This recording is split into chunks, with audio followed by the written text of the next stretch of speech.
Dracula. Chapter 9. Letter, Mina Harker, to Lucy Westenra.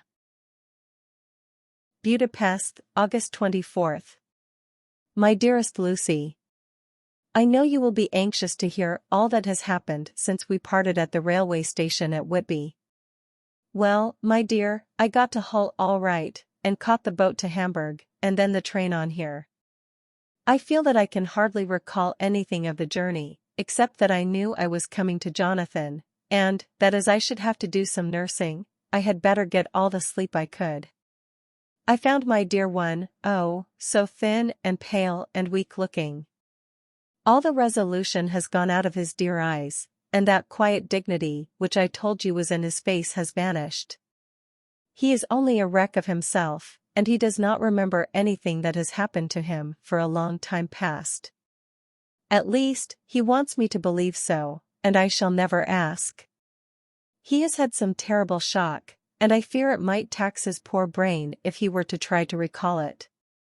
Sister Agatha, who is a good creature and a born nurse, tells me that he raved of dreadful things whilst he was off his head. I wanted her to tell me what they were, but she would only cross herself, and say she would never tell, that the ravings of the sick were the secrets of God, and that if a nurse through her vocation should hear them, she should respect her trust. She is a sweet, good soul, and the next day, when she saw I was troubled, she opened up the subject again, and after saying that she could never mention what my poor dear raved about, added, I can tell you this much, my dear, that it was not about anything which he has done wrong himself, and you, as his wife-to-be, have no cause to be concerned. He has not forgotten you or what he owes to you. His fear was of great and terrible things, which no mortal can treat of. I do believe the dear soul thought I might be jealous lest my poor dear should have fallen in love with any other girl. The idea of my being jealous about Jonathan! And yet, my dear, let me whisper, I felt a thrill of joy through me when I knew that no other woman was a cause of trouble.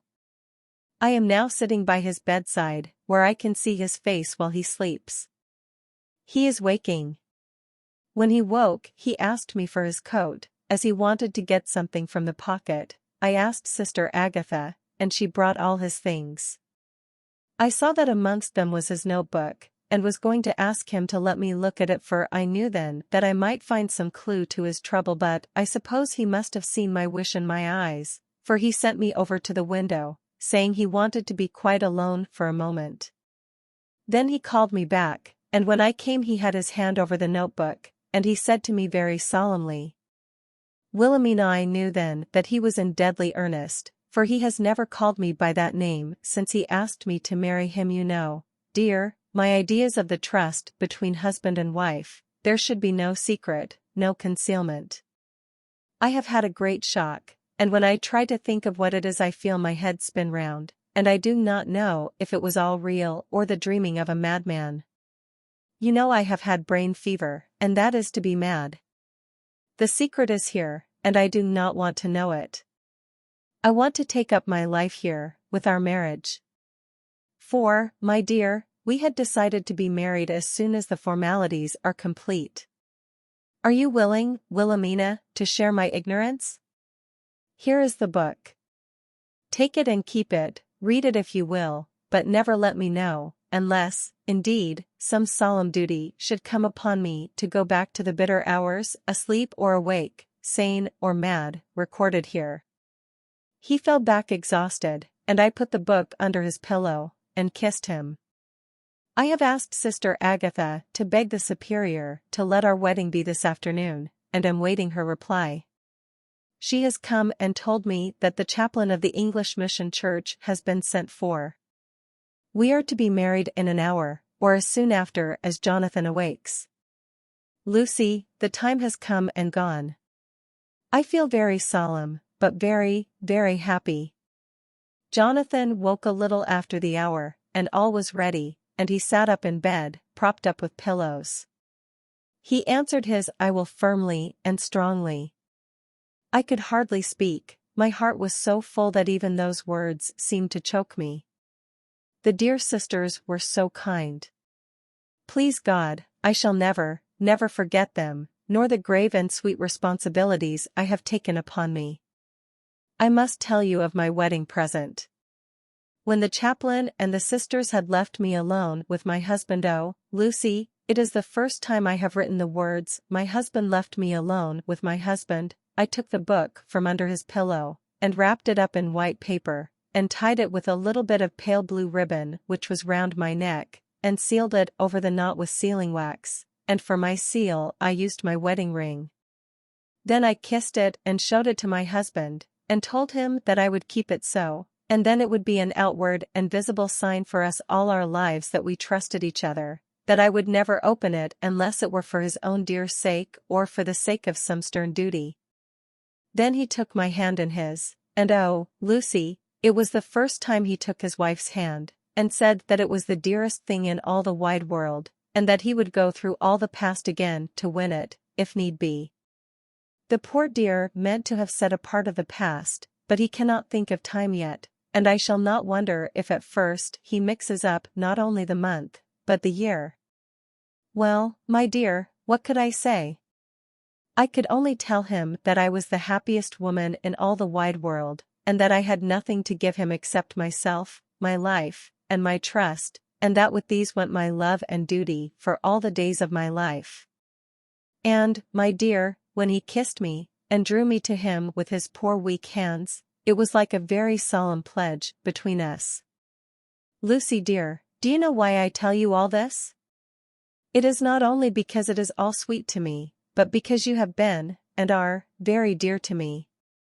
It was my privilege to be your friend and guide when you came from the schoolroom to prepare for the world of life.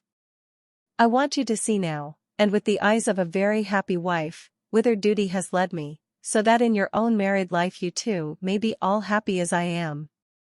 My dear, please Almighty God, your life may be all it promises, a long day of sunshine, with no harsh wind, no forgetting duty, no distrust. I must not wish you no pain, for that can never be, but I do hope you will be always as happy as I am now. Goodbye, my dear. I shall post this at once, and, perhaps, write you very soon again. I must stop, for Jonathan is waking. I must attend to my husband. Your ever-loving Mina Harker. Letter, Lucy Westenra to Mina Harker. Whitby, August 30th. My dearest Mina. Oceans of love and millions of kisses, and may you soon be in your own home with your husband. I wish you could be coming home soon enough to stay with us here. The strong air would soon restore Jonathan, it has quite restored me. I have an appetite like a cormorant, am full of life, and sleep well. You will be glad to know that I have quite given up walking in my sleep. I think I have not stirred out of my bed for a week, that is when I once got into it at night. Arthur says I am getting fat. By the way, I forgot to tell you that Arthur is here. We have such walks and drives, and rides, and rowing, and tennis, and fishing together, and I love him more than ever. He tells me that he loves me more, but I doubt that, for at first he told me that he couldn't love me more than he did then. But this is nonsense. There he is, calling to me. So no more just at present from your loving Lucy. P.S. Mother sends her love. She seems better, poor dear. P.P.S. We are to be married on September 28th. Dr. Seward's Diary. 20 August. The case of Renfield grows even more interesting. He has now so far quieted that there are spells of cessation from his passion. For the first week after his attack he was perpetually violent. Then one night, just as the moon rose, he grew quiet, and kept murmuring to himself, "Now I can wait, now I can wait."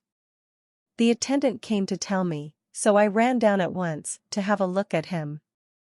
He was still in the strait waistcoat and in the padded room, but the suffused look had gone from his face, and his eyes had something of their old pleading, I might almost say, cringing softness.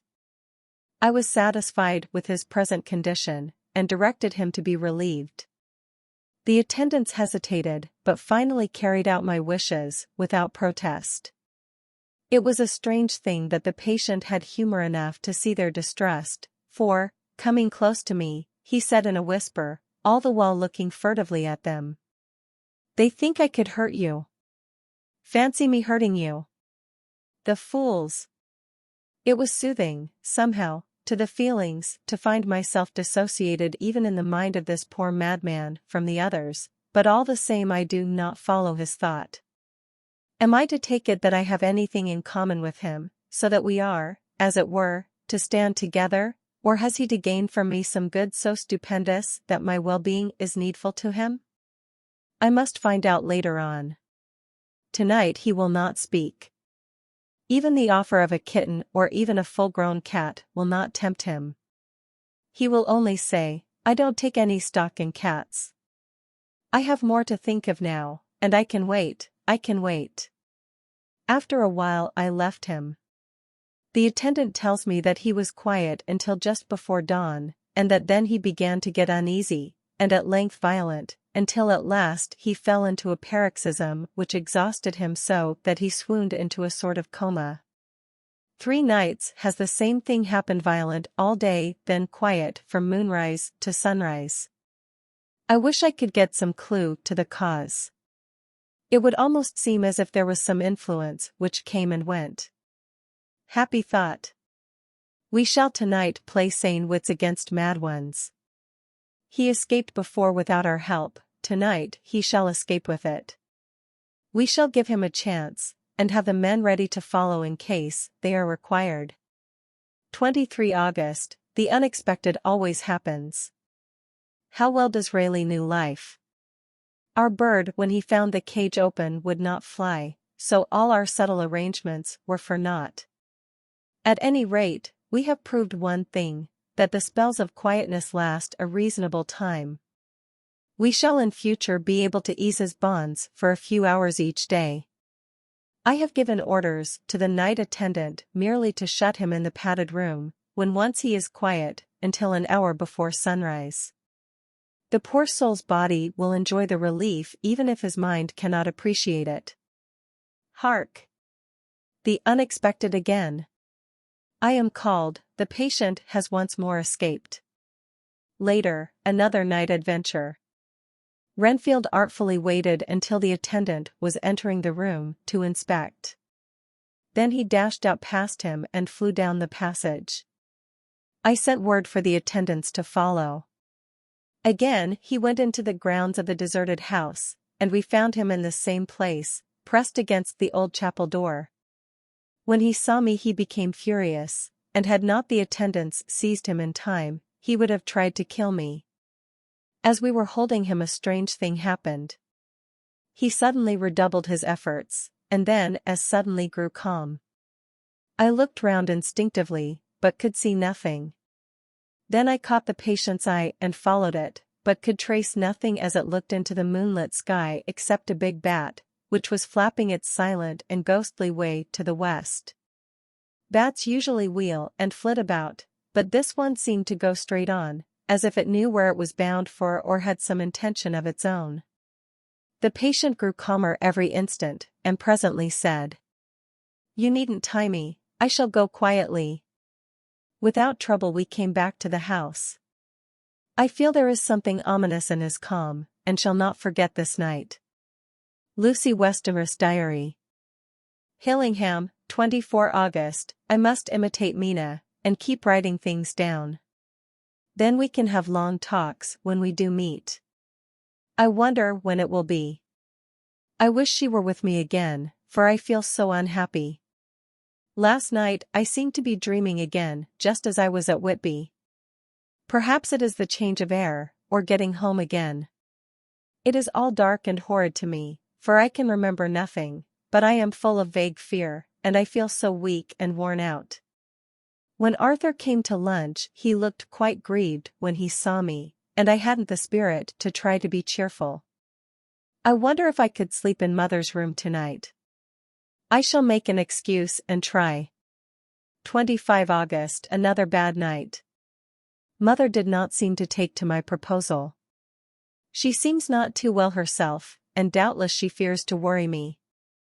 I tried to keep awake, and succeeded for a while, but when the clock struck 12 it waked me from a doze, so I must have been falling asleep. There was a sort of scratching or flapping at the window, but I did not mind it, and as I remember no more, I suppose I must then have fallen asleep. More bad dreams. I wish I could remember them. This morning I am horribly weak. My face is ghastly pale, and my throat pains me.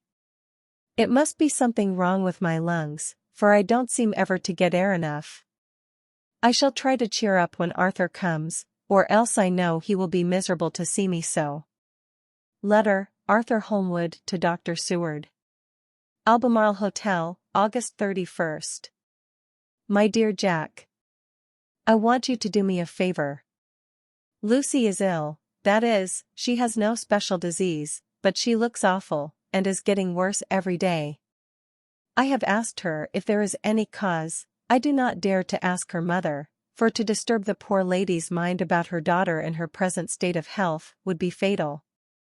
Mrs. Westenra has confided to me that her doom is spoken disease of the heart, though poor Lucy does not know it yet. I am sure that there is something preying on my dear girl's mind. I am almost distracted when I think of her. To look at her gives me a pang. I told her I should ask you to see her, and though she demurred at first, I know why. Old fellow, she finally consented. It will be a painful task for you, I know, old friend, but it is for her sake, and I must not hesitate to ask, or you to act. You are to come to lunch at Hillingham tomorrow, 2 o'clock, so as not to arouse any suspicion in Mrs. Westenra, and after lunch Lucy will take an opportunity of being alone with you. I shall come in for tea, and we can go away together. I am filled with anxiety, and want to consult with you alone as soon as I can after you have seen her. Do not fail. Arthur. Telegram, Arthur Holmwood to Seward. September 1st. Am summoned to see my father, who is worse. Am writing. Write me fully by tonight's post to ring. Wire me if necessary. Letter from Dr. Seward to Arthur Holmwood. September 2nd. My dear old fellow.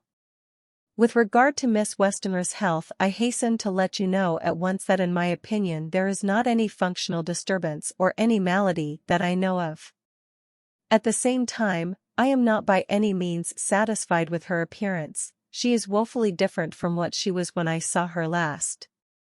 Of course you must bear in mind that I did not have full opportunity of examination, such as I should wish. Our very friendship makes a little difficulty which not even medical science or custom can bridge over.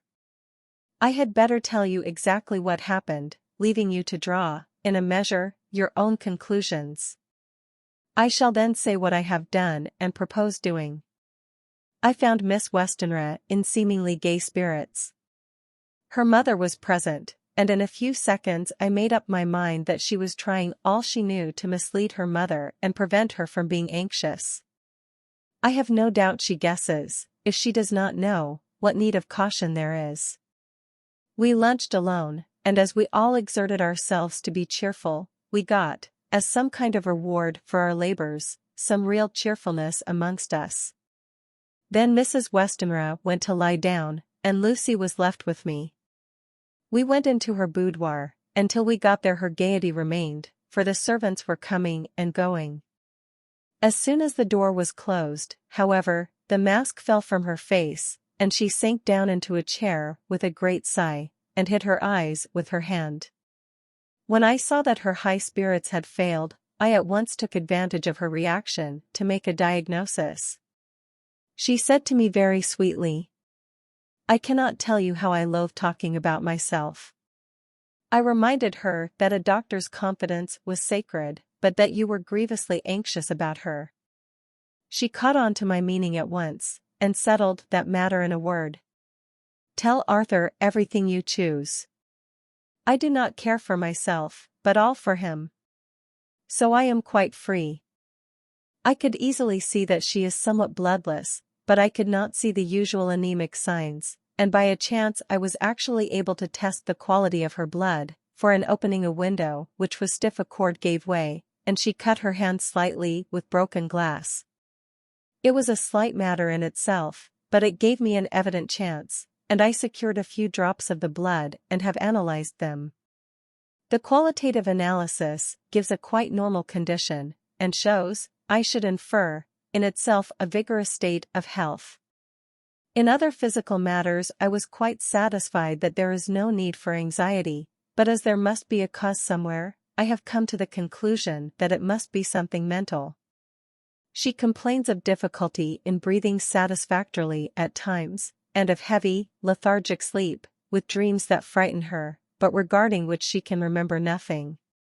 She says that as a child she used to walk in her sleep, and that when in Whitby the habit came back, and that once she walked out in the night and went to East Cliff, where Miss Murray found her, but she assures me that of late the habit has not returned. I am in doubt, and so have done the best thing I know of. I have written to my old friend and master, Professor Van Helsing, of Amsterdam, who knows as much about obscure diseases as anyone in the world. I have asked him to come over, and as you told me that all things were to be at your charge, I have mentioned to him who you are and your relations to Miss Westenra. This, my dear fellow, is in obedience to your wishes, for I am only too proud and happy to do anything I can for her. Van Helsing would, I know, do anything for me for a personal reason, so, no matter on what ground he comes, we must accept his wishes. He is a seemingly arbitrary man, but this is because he knows what he is talking about better than anyone else. He is a philosopher and a metaphysician, and one of the most advanced scientists of his day, and he has, I believe, an absolutely open mind.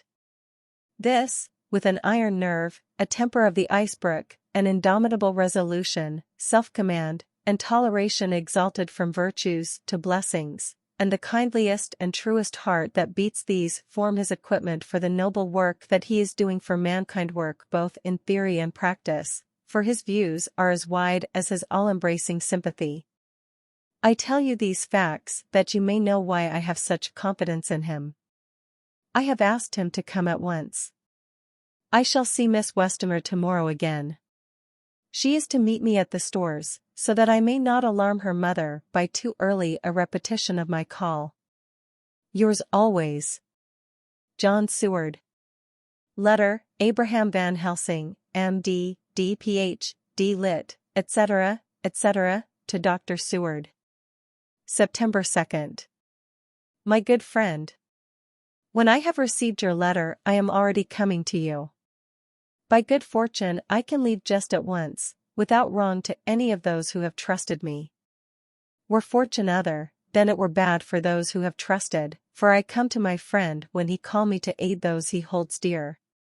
Tell your friend that when that time you suck from my wound so swiftly the poison of the gangrene from that knife that our other friend, too nervous, let slip, you did more for him when he wants my aids, and you call for them than all his great fortune could do. But it is pleasure added to do for him, your friend, it is to you that I come. Have then rooms for me at the Great Eastern Hotel, so that I may be near to hand, and please it so arrange that we may see the young lady not too late on tomorrow, for it is likely that I may have to return here that night. But if need be, I shall come again in 3 days, and stay longer if it must. Till then goodbye, my friend John. Van Helsing. Letter, Dr. Seward to Honorable Arthur Holmwood. September 3rd. My dear Art. Van Helsing has come and gone.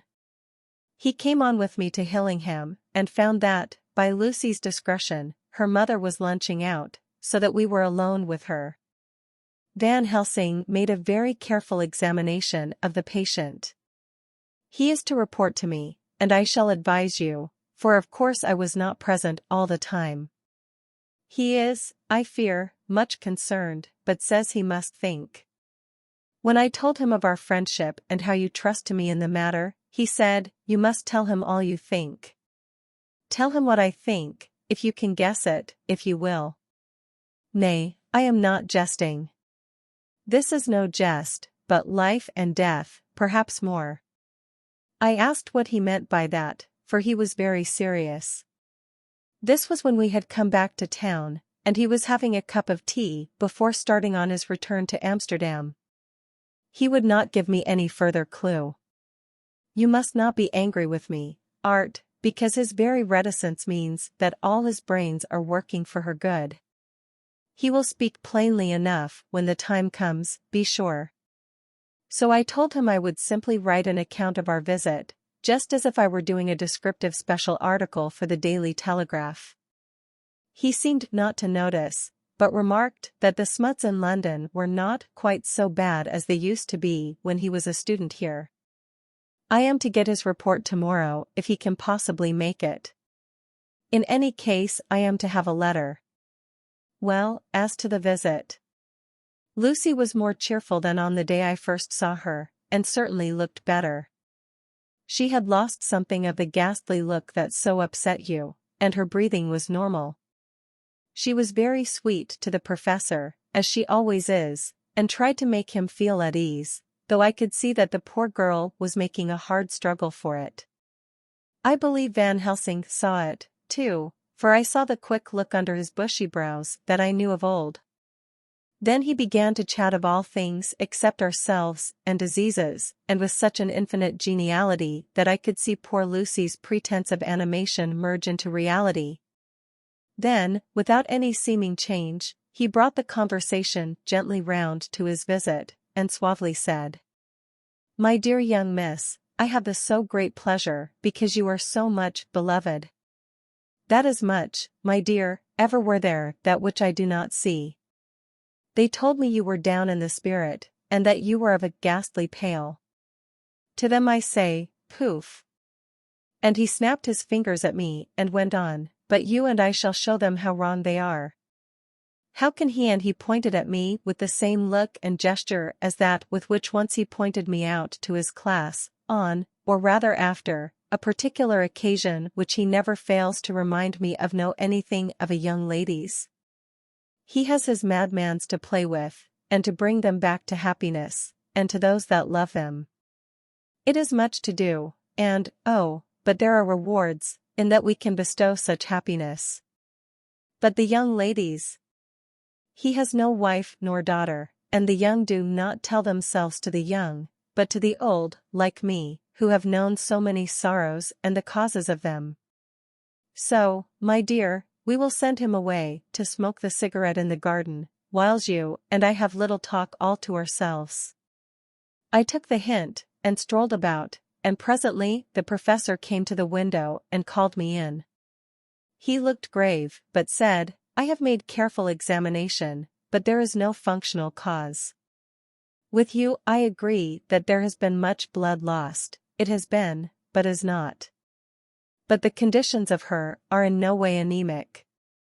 I have asked her to send me her maid, that I may ask just one or two questions, that so I may not chance to miss nothing. I know well what she will say. And yet there is always cause for everything. I must go back home and think. You must send to me the telegram every day, and if there be cause I shall come again. The disease for not to be all well is a disease interest me, and the sweet young dear, she interest me too. She charm me, and for her, if not for you or disease, I come. As I tell you, he would not say a word more, even when we were alone. And so now, Art, you know all I know. I shall keep stern watch. I trust your poor father is rallying. It must be a terrible thing to you, my dear old fellow, to be placed in such a position between two people who are both so dear to you. I know your idea of duty to your father, and you are right to stick to it, but, if need be, I shall send you word to come at once to Lucy, so do not be over-anxious unless you hear from me. Dr. Seward's Diary. For September, zoophagus patient still keeps up our interest in him. He had only one outburst, and that was yesterday at an unusual time. Just before the stroke of noon he began to grow restless. The attendant knew the symptoms, and at once summoned aid. Fortunately the men came at a run, and were just in time, for at the stroke of noon he became so violent that it took all their strength to hold him. In about 5 minutes, however, he began to get more and more quiet, and finally sank into a sort of melancholy, in which state he has remained up to now. The attendant tells me that his screams whilst in the paroxysm were really appalling. I found my hands full when I got in, attending to some of the other patients who were frightened by him. Indeed, I can quite understand the effect, for the sounds disturbed even me, though I was some distance away. It is now after the dinner hour of the asylum, and as yet my patient sits in a corner brooding, with a dull, sullen, woebegone look in his face, which seems rather to indicate than to show something directly. I cannot quite understand it. Later, another change in my patient. At 5 o'clock I looked in on him, and found him seemingly as happy and contented as he used to be. He was catching flies and eating them, and was keeping note of his capture by making nail marks on the edge of the door between the ridges of padding. When he saw me, he came over and apologized for his bad conduct, and asked me in a very humble, cringing way to be led back to his own room and to have his notebook again. I thought it well to humor him, so he is back in his room with the window open. He has the sugar of his tea spread out on the windowsill, and is reaping quite a harvest of flies. He is not now eating them, but putting them into a box, as of old, and is already examining the corners of his room to find a spider. I tried to get him to talk about the past few days, for any clue to his thoughts would be of immense help to me, but he would not rise. For a moment or two he looked very sad, and said in a sort of faraway voice, as though saying it rather to himself than to me, "All over. All over. He has deserted me. No hope for me now unless I do it for myself." Then suddenly turning to me in a resolute way, he said, "Doctor, won't you be very good to me and let me have a little more sugar? I think it would be good for me." "And the flies?" I said. "Yes. The flies like it, too, and I like the flies, therefore I like it. And there are people who know so little as to think that madmen do not argue." I procured him a double supply, and left him as happy a man as, I suppose, any in the world. I wish I could fathom his mind.